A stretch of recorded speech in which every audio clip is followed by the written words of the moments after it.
Hoje nós vamos ver como a Bíblia relata a travessia do Rio Jordão, a travessia do povo de Israel do Rio Jordão. O texto é Josué, capítulo 3, dos versos 6 até os versos 17. Vamos lá, os sacerdotes levantaram a arca da aliança e foram andando adiante do povo. Veja, agora a arca estava presente junto com o povo. Sobre a arca estava o Senhor Deus. E agora então os sacerdotes foram caminhando adiante do povo. O Senhor disse a Josué que o engrandeceria diante do povo. Seria a confirmação da liderança como a de Moisés. Josué estava conduzindo o povo e o sucesso da empreitada de atravessar o Jordão era o atestado do céu, dando a Josué a liderança como a de Moisés. Disse Josué ao povo: nisso conhecereis que o Deus vivo está no meio de vocês. Bem, a arca passa o Jordão.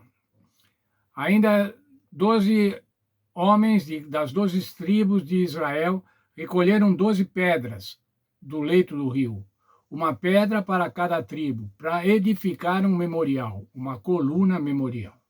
E o milagre, como foi o milagre? Quando os que levantaram a arca chegaram à margem do rio e molharam os pés, as águas pararam, ficaram represadas à montante do rio. Os sacerdotes que levavam a arca da aliança pararam firmes no meio do Jordão, e todo Israel passou a pé enxuto, atravessando o Jordão. Veja, um milagre.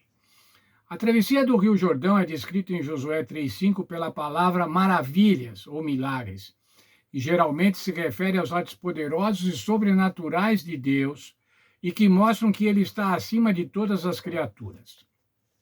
Mais tarde, os israelitas meditavam sobre esses atos e, como resultado, louvavam ao Senhor, conforme Salmo 9, verso 1. E o proclamavam entre as nações, Salmo 96, verso 3. Algumas dessas maravilhas foram as pragas do Egito, a travessia do Mar Vermelho, a direção de Deus no deserto, o maná. O Deus de Israel, o nosso Deus, é o Deus dos impossíveis. Ele é todo-poderoso. Ele é ativo, é o Deus vivo. Por isso nós podemos confiar.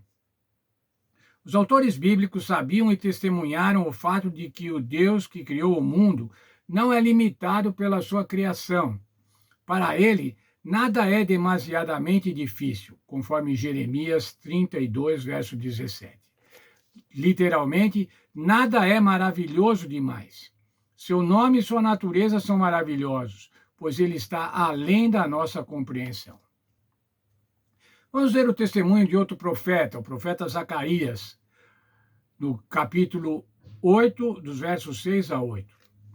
Ao prever o futuro de Israel após o exílio, ele viu que Jerusalém seria totalmente reconstruída. Idosos sentariam nas praças da cidade. Os meninos brincariam lá. Zacarias declarou aos habitantes da capital, aparentemente incrédulos, já que a cidade ainda exibiu sinais de sua destruição. Como disse Zacarias: assim diz o Senhor dos Exércitos, isso pode parecer impossível aos olhos de vocês, mas não será impossível para mim.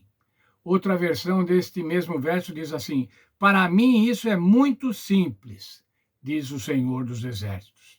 Assim diz o Senhor dos Exércitos: eis que salvarei o meu povo, tirando-o da terra do Oriente e da terra do Ocidente. Eu os trarei e habitarão em Jerusalém. Era a promessa do retorno do povo de Israel após o exílio babilônico, o retorno de Israel para Jerusalém. Veja também a afirmação de Jesus, falando sobre os possíveis e os impossíveis. Jesus tinha tido uma entrevista com um jovem rico, e depois disso ele estava conversando com os discípulos sobre a impossibilidade ou a dificuldade dos ricos entrarem no reino dos céus, ou daqueles que são apegados às riquezas entrarem no reino dos céus. E ele disse uma frase que era mais fácil passar um camelo pelo fundo de uma agulha do que um rico entrar no reino do céu. Portanto, era impossível, mas ele disse assim: não, os impossíveis dos homens são os possíveis para Deus. Lucas 18, 27. Veja, irmãos, os impossíveis dos homens são os possíveis para Deus. O nosso Deus é o Deus das maravilhas, é o Deus dos impossíveis. Quando nós vemos os relatos bíblicos, irmãos, os memoriais bíblicos, os memoriais escritos na palavra de Deus, nós temos que ter confiança. Nós podemos ter confiança. Nós podemos ter confiança e segurança. Veja, o Senhor Deus é o Deus das maravilhas. Mas não era somente para o povo hebreu, não era somente para aquela época, para aquele momento histórico, é também para hoje. O Senhor também é o Deus dos impossíveis. Muitas vezes, irmãos, nós nos deparamos com situações que parecem impossíveis. Aos nossos olhos, as nossas forças são impossíveis. Isso pode ter acontecido comigo e pode estar acontecendo com algum de nós. Mas o Senhor Jesus é o Senhor dos impossíveis. O Deus de Israel é o Senhor dos impossíveis. E como disse lá Jesus, em Lucas 18, 27, que lemos, os impossíveis dos homens são os possíveis para Deus. Que Deus nos abençoe, nos dê confiança, certeza, segurança de que aquilo que pode parecer para nós impossível é muito fácil para o Senhor. Para mim, isso é muito simples, disse o Senhor Jesus. Que Deus nos abençoe e que possamos viver nesta confiança, viver nessa tranquilidade, estar tranquilos que o Senhor pode resolver os impossíveis, aquilo que achamos impossível, que o Senhor pode resolver.